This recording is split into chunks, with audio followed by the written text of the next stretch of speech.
Gary, should I have seen this coming? Maybe if I had been married a dozen times. Since this is my first marriage, I think I missed all the signs. My name is Gary Rapid, and I've been married to Taylor for 6 years. We were both 26 when the wedding bells rang. Taylor had her own bakery, and she worked there until her water broke at the birth of each of our 2 children. Now Kenna is 5 years old, and Aaron is 3.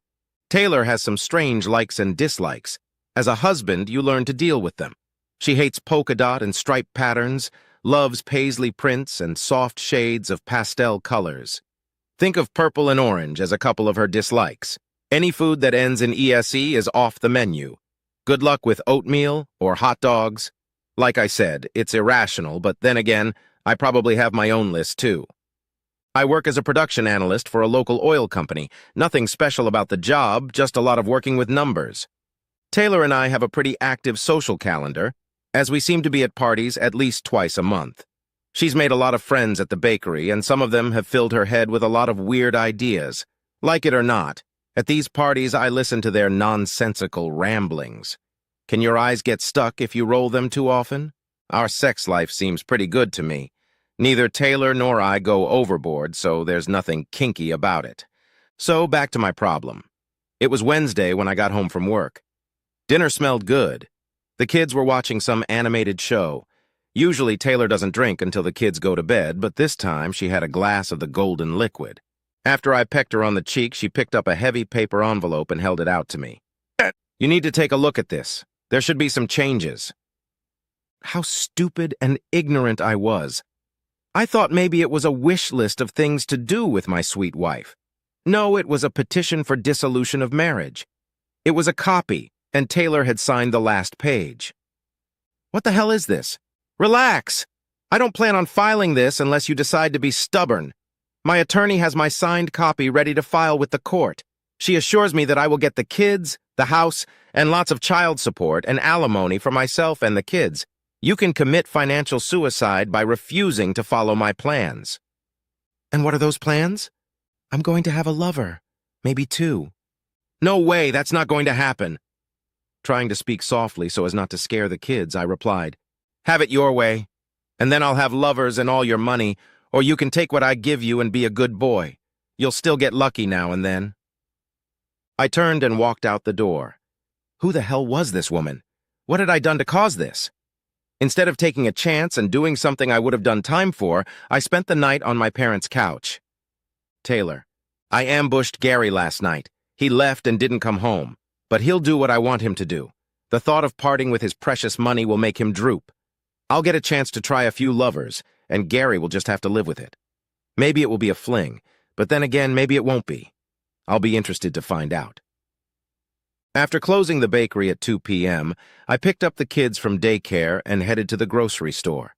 20 minutes later, with a basket still full of shopping bags, I was putting the kids in the car. With that done, I started loading up the groceries. A kid about 10 or 12 years old ran up to me. Are you Taylor Rapid?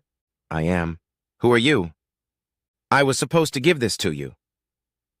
The kid ran as fast as he could across the parking lot. It was a small envelope, unsealed.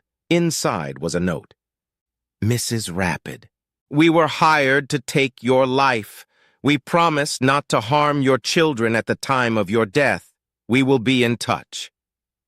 Till death do us part, LLC. I was shaking violently. I leaned against my car, and it was all I could do to keep my spirits up. Staggering, I made my way to the driver's seat and sat there for 15 minutes, drenched in sweat and shivering. That bastard wasn't going to get away with this. I called the police. When the policeman arrived, I was furious. His response did little to calm me down. So you're having marital problems. Why should I believe that you didn't type this note yourself? I suggest you go to the station and file a complaint as soon as you find out who sent it to you. That is, if you ever find out. We have better things to do than sort out marital disputes. My next call was to my attorney. She was sympathetic and suggested I file for divorce immediately, to which I agreed.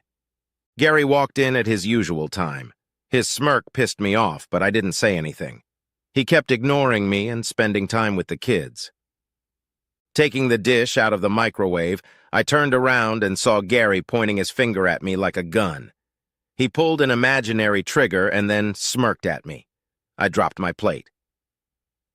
Gary didn't stay for dinner as I called the police again. They told me to get some evidence or stop bothering them. Assholes.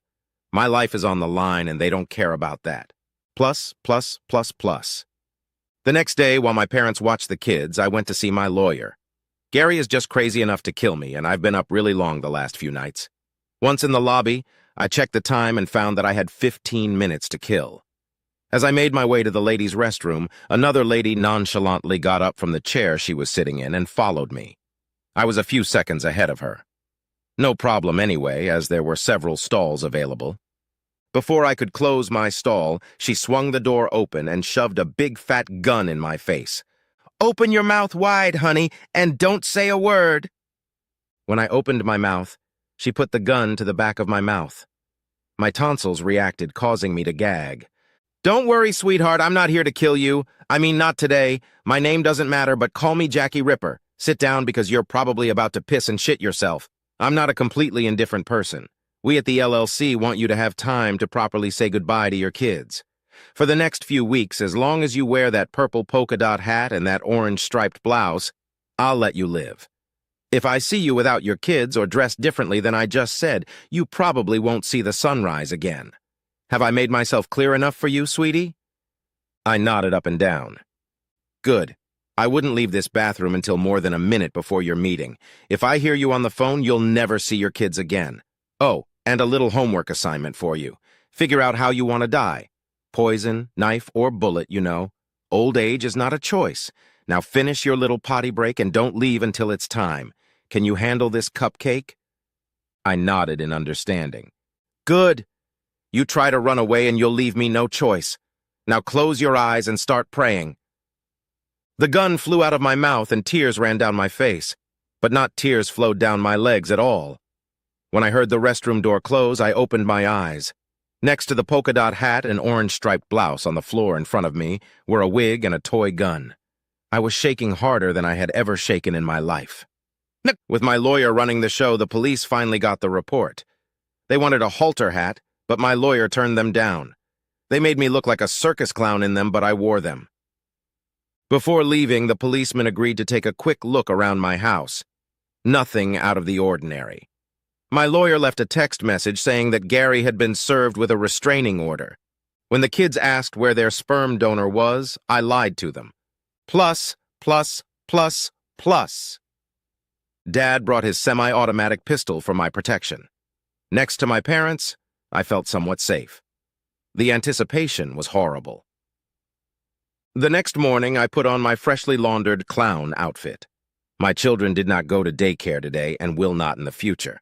Until the police put an end to this threat, I would not let them out of my sight. My nerves were on edge. Around 11 a.m., 2 kids started shooting guns outside the bakery. The little assholes made me piss my panties. I politely asked them to move their game elsewhere. "No way, lady. Some rascal gave us money to play right here." I called the police. Apparently, I already had a certain reputation at the station, as they didn't waste much time in brushing me off. My regular customers asked why I was in such a bad mood, and I let slip why I feared for my life. It was a mistake on my part. Before I closed the store at 2 p.m., a news crew stopped by to ask me my story. Before responding, I consulted with my attorney, and she told me to publish my story. Maybe someone would have a conscience and kick Gary's ass. My phone and email were flooded with messages from friends and acquaintances offering their support. When my parents moved into my house, I felt a little calmer, at least until morning. In the bakery, I saw a knife firmly stuck in the wooden doorframe. A note pinned beneath the blade read, "Your destiny awaits you."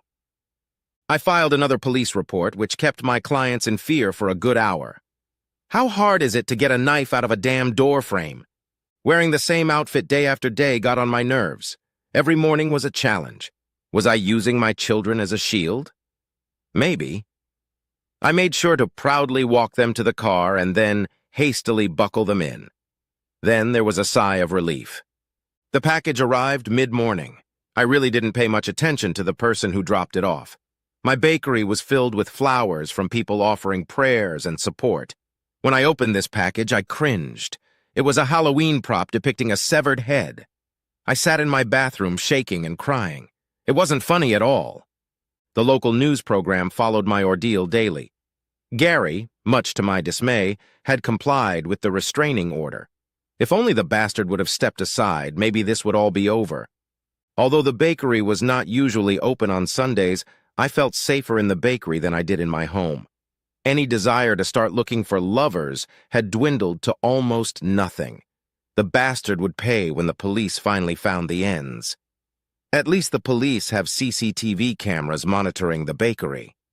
My lawyer informed me that the police had nothing yet to link Gary to the death threat. There was no "till death do us part" LLC footage. Why am I not surprised? As far as business was concerned, the bakery was doing great. Kenna and Aaron loved the attention they got from customers. Those who didn't know the story were giving me purple and orange gifts. Peas and stripes were now more commonplace than not. I hated it all. Chinese food was delivered to the house. Anonymous helpers were on my ass. The police were losing interest and floated the idea that I may have orchestrated it all myself. This led to a few haters boycotting my bakery. The fire department arrived when they received a call that someone smelled natural gas. This caused the bakery to close for several hours while they checked my oven. No, not this oven, although I was beginning to feel the urge.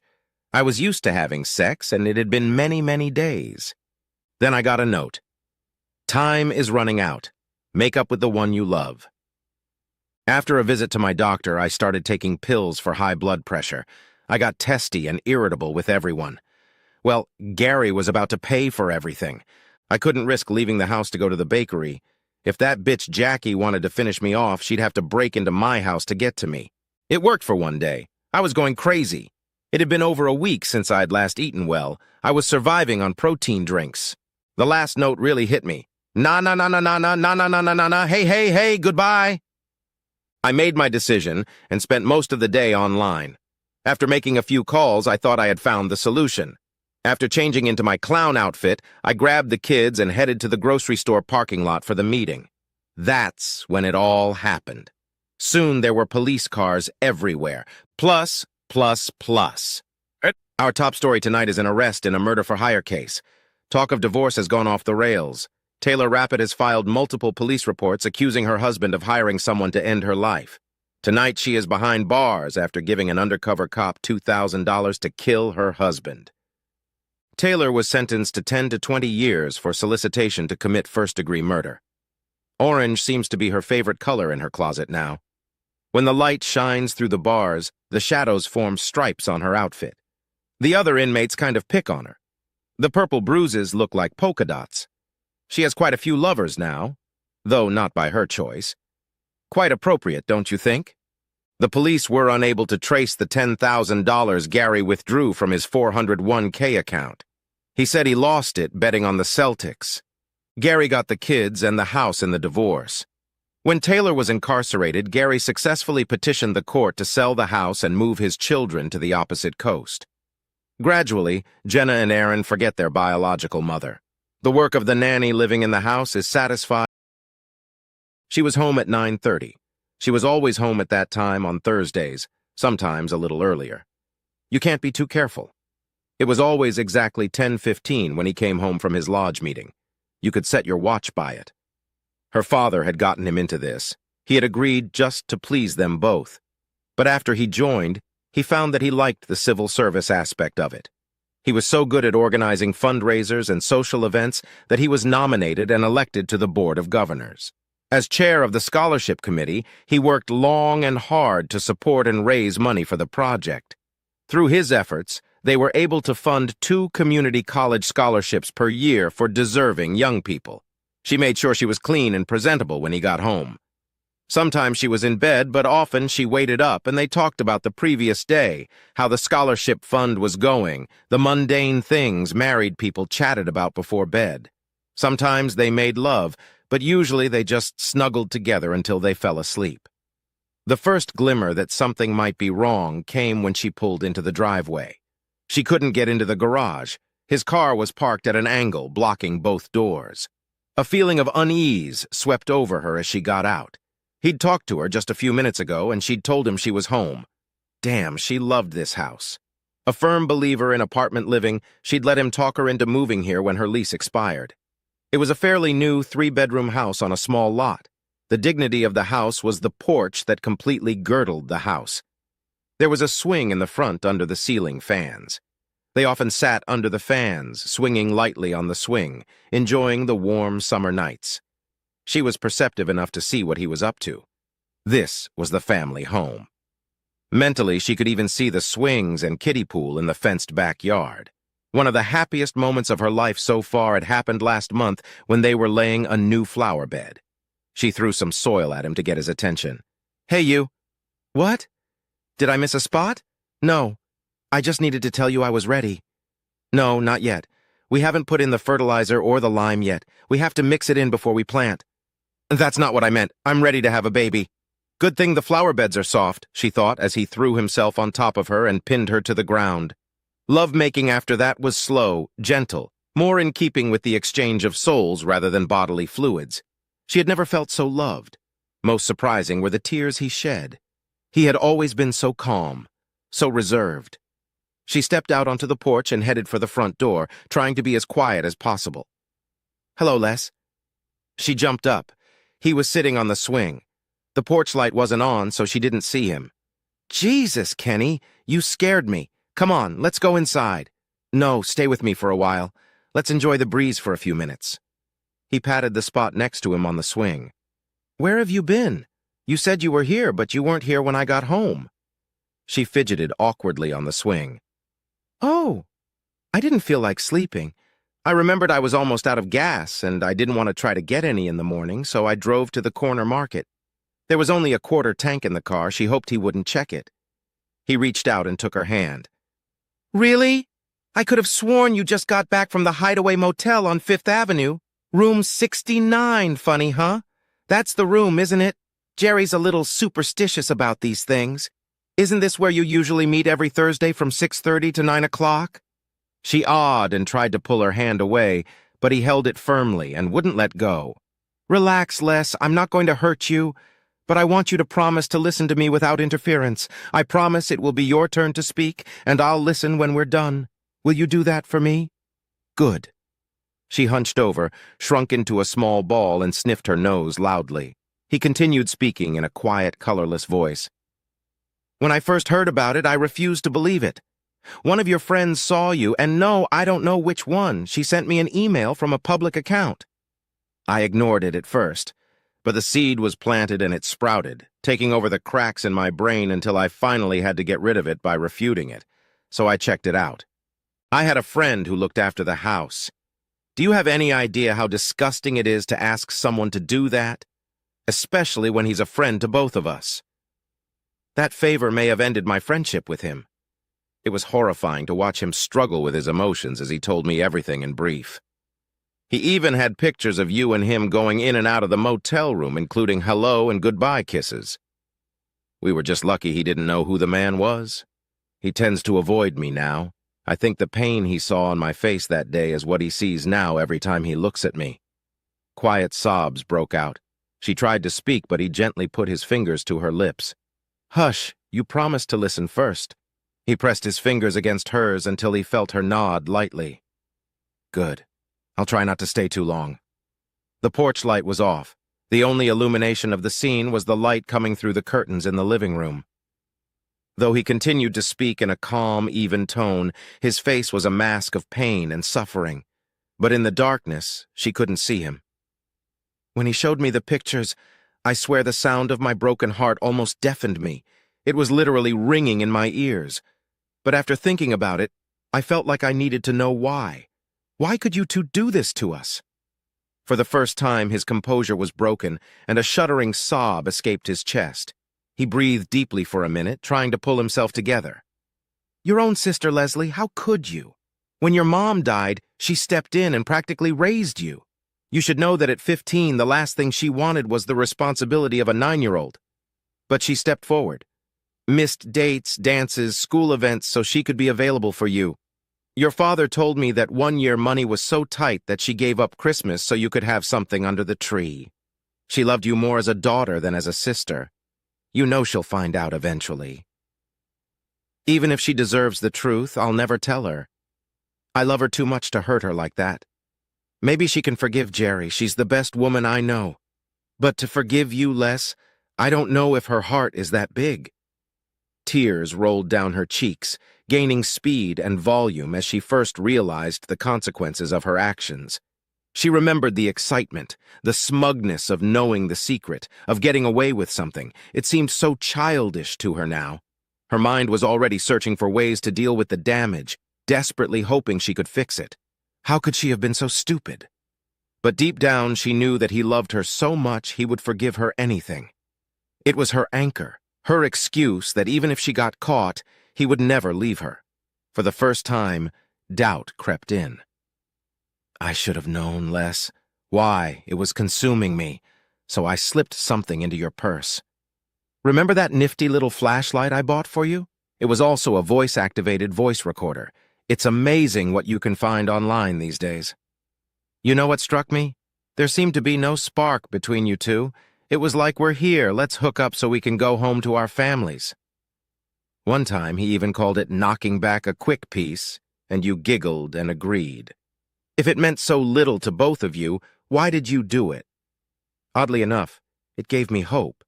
If it meant so little, maybe it would be over soon. If it did, I would take my knowledge of your affair to my grave.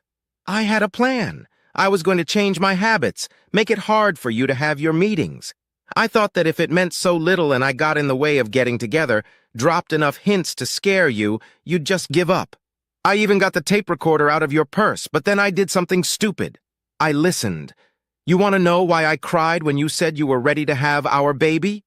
It was because of that, and to me it meant that your romance had run out of steam. He paused, silent for a moment. He took her hand and shook it a little, shushing her when she tried to speak, reminding her that she'd get her chance later. After a while, he started again. Then I listened to the damn tape. It was your undoing, Les. I heard you tell him it was the last time. When did he say forever? I swear I heard angels, but they were demons gnashing their teeth in joy. If you can't remember your answer, I still have the tape. He pressed a button on the tape and she heard her world ending with her own words. Of course not, Jerry. Long enough to get pregnant. I love him and I want to make sure it's his. 2 weeks after the doctor confirms I'm pregnant, you'll be back in the saddle. We may have to see each other more often. All my friends say that being pregnant turns you on all the time. Just be glad Kenny will be around to take that slack. Even in the darkness, Kenny could see how pale her face had gone. Her rapid, shallow breathing indicated the onset of hyperventilation. He waited for her breathing to return to normal. You have no idea what came into my head, Les. Ugly things so evil and vile that I'm ashamed they came into my head. I was going to destroy you, maybe kill Jerry. A slow, miserable, agonizing death. I finally calmed down and thought things through rationally. For the last 2 weeks, I've been thinking about what I was going to do. It took me a while, but I came up with the perfect revenge. I bet you're dying to know, aren't you, Les? She was terrified. Well, darling, here it is. It was so easy, I don't know why it didn't occur to me before. You won't be able to love me anymore. It'll never be Kenny and Les again. From now on, it's just Kenny, just Leslie. We're no longer one. We'll never have children. The 2 girls I wanted because I thought there should be more girls like you in the world will never happen. A little boy with your grace and my size? He'll never exist. We will never go to Lamaze class together. I will never rub lotion on your tummy to reduce stretch marks. I will never hold your hand and cut the umbilical cord in the delivery room. Baby sickness, seeing them off to kindergarten, high school, graduation, college, will never happen. No talking about the birds and the bees, no celebrating sports triumphs, no consoling them when they lose, no driving lessons, no loss of sleep when they first start dating, no grandchildren.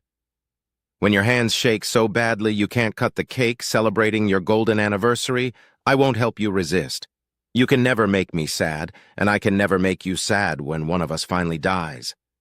This house we both love so much, I canceled the offer to buy it. We'll never own it together. It will never hold the memory of us again. Finally, tears came to his eyes. You killed us, Les. Just as surely as if you'd put a gun to our heads and pulled the trigger. I've thought about it a lot. I'm tired of thinking, tired of crying, tired of feeling lost and alone. There must be a good woman looking for a guy whose only talent is to love her completely, knowing that his love and trust will never be betrayed. Not next week, not next month, but soon, Les. Soon I'll start looking. She has to be out there somewhere. He let go of her hand and stood up, absent-mindedly shaking off his pants. I'm leaving now, Les. I've already taken what I wanted. It was very little. I didn't want anything to remind me of you. I didn't take a single picture of you or us together. I have enough mental images to last me the rest of my life. He reached the end of the porch and turned around. I hope you find someone, Les. Remember that when you do. I'm not going to leave town or change jobs, so we'll see each other from time to time. Please don't embarrass me by trying to talk. I'll leave, quietly if I can, loudly and rudely if I have to. One more thing and I'll leave. It's up to you to tell your family. You made the mess. Clean it up however you want, as long as you don't make me the bad guy. Just say it didn't work out, and I'll back you up. Oh, I totally forgot. Oh, one more thing. Tell Jerry to stay away from me. If I'm in a bar, restaurant, or any other public place and he sees me, he should leave. I would never hurt you physically, but he doesn't deserve anything. And frankly, I don't even know if I want to control my anger. He was about to get into the car when the shock began to pass. Running up to him, she grabbed his arm. Wait, please wait, please wait. You told me I could talk when you were done. Please sit back down. Let me explain, beg if need be. I swear I'll never touch anyone else again. He gently removed her hand. Les, never, never touch me again. I just did what I swore I would never do to you. I lied. I don't want to talk to you. I don't want to hear your explanations or excuses. I don't want to hear your promises. We're done, Les. You have no idea how sorry I am. He didn't say another word, just got in his car and drove away. She sat on the porch steps and cried uncontrollably when he left.